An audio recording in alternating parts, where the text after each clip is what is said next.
Hello বন্ধুরা, বাংলাদেশ এবার পৃথিবীর ইলেকট্রিক গাড়ি উৎপাদন শিল্পে প্রবেশ করতে যাচ্ছে। আর বাংলাদেশের বর্তমান সবগুলো গাড়ি জ্বালানি নির্ভর। তো বাংলাদেশের কোন কোম্পানি এই ইলেকট্রিক গাড়িগুলো উৎপাদন করবে, আর এই অটোমোবাইল শিল্পটি বাংলাদেশের কোন এলাকায় তৈরি হবে, সব কিছু জানাবো আজকের এই ভিডিওটিতে।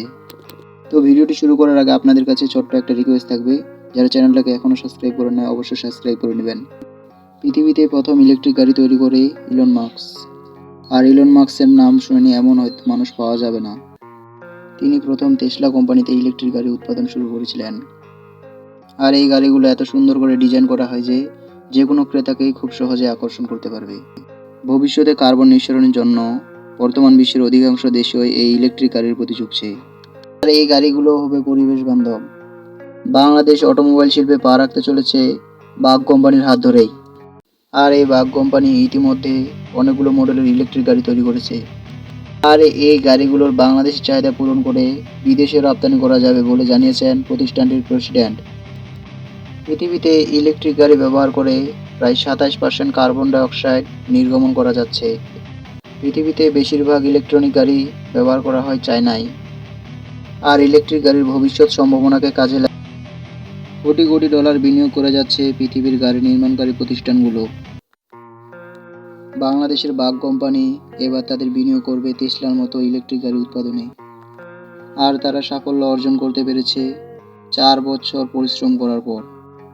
আর বাগ ইকো মোটরস ইতিমধ্যে তৈরি করে ফেলেছে বেশ কয়েকটি ব্যাটারি চালিত যান। আর এর মধ্যে রয়েছে solar car, solar van, motor cycle, solar eco taxi ইত্যাদি।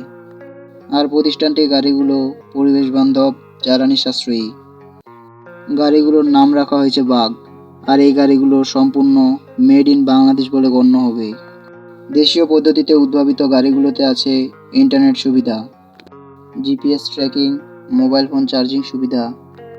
এছাড়াও এতে আছে প্যানিক বাটন, 24 ঘন্টায় রয়েছে video monitoring system, battery management system. আর বাগ ইকো মোটরসের গাড়িগুলোর জন্য ব্যবহার করা হয়েছে কোম্পানির নিজস্ব ডেটা সেন্টার। এতে করে গাড়িগুলোকে সব সময় মনিটরিং করা যাবে। সেই সাথে প্যানিক বাটন চালক ও যাত্রীকে আরও অনেক বাড়তি সুবিধা দিবে। চালক বা যাত্রী বিপদে পড়লে তৎক্ষণিক এই বাটন চেপে সাহায্য চাইতে পারে। আর পৃথিবীতে যত ইলেকট্রিক গাড়ি তৈরি করা হয়েছে তা মূলত উচ্চবিত্ত ও মধ্যবিত্তদের জন্য তৈরি করা হয়েছে। বাংলাদেশের ইকো মোটরসের গাড়িগুলো প্রত্যেকে ব্যবহার করতে পারবে। এই গাড়িগুলো অনুন্নত ও উন্নয়নশীল দেশগুলোতে রপ্তানি করা যাবে। বাগ ইকো মোটরস ভবিষ্যতের কথা চিন্তা করেই এই ইলেকট্রিক গাড়িগুলো তৈরি করবে। আর বাংলাদেশের মধ্যে তারাই একমাত্র ইলেকট্রিক গাড়ি উৎপাদনকারী প্রতিষ্ঠান। ইতিমধ্যে তাদের গাড়িগুলো ব্যাপক জনপ্রিয়তা অর্জন করতে পেরেছে। তাদের গাড়িগুলো বেশিরভাগ ব্যবহার করা হবে যাত্রী পরিবহনে। আর বাংলাদেশে এখনও পর্যন্ত বাণিজ্যিকভাবে ইলেকট্রিক গাড়ির আমদানি শুরু হয়নি। তবে সেই অবস্থার পরিবর্তন করবে বাগ মোটরস। দেশে বিদ্যুৎ চালিত গাড়ির উৎপাদন, সংযোজন ও রপ্তানির ব্যবস্থা করা হবে। মাননীয় প্রধানমন্ত্রী শেখ হাসিনার নজর এবার এই শিল্পের দিকে পড়েছে। আর যেখানে 1000 কিলোমিটার যেতে জ্বালানি তেল চালিত গাড়ির খরচ হবে 5375 টাকা, সেই জায়গায় বিদ্যুৎ চালিত গাড়ির খরচ হবে মাত্র 1250 টাকা। মাননীয় প্রধানমন্ত্রীর প্রতিশ্রুতি অনুযায়ী 2041 সাল নাগাদ বাংলাদেশ উন্নত বিশ্বের কাতারে থাকবে।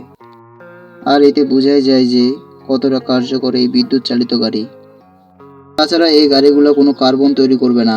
তাই সব দিক থেকে বিবেচনা করলে এই গাড়িগুলো হবে পরিবেশ বান্ধব। ইনশাল্লাহ বাংলাদেশ একদিন টেসলা কোম্পানির মতো এইরকম গাড়িগুলো তৈরি করে দেখাবে। আপনারা কি মনে করেন তা আমাকে কমেন্ট করে জানাবেন। তো ভিডিওটি ভালো লাগলে একটা লাইক দিয়ে চ্যানেলটাকে সাবস্ক্রাইব করে রাখবেন।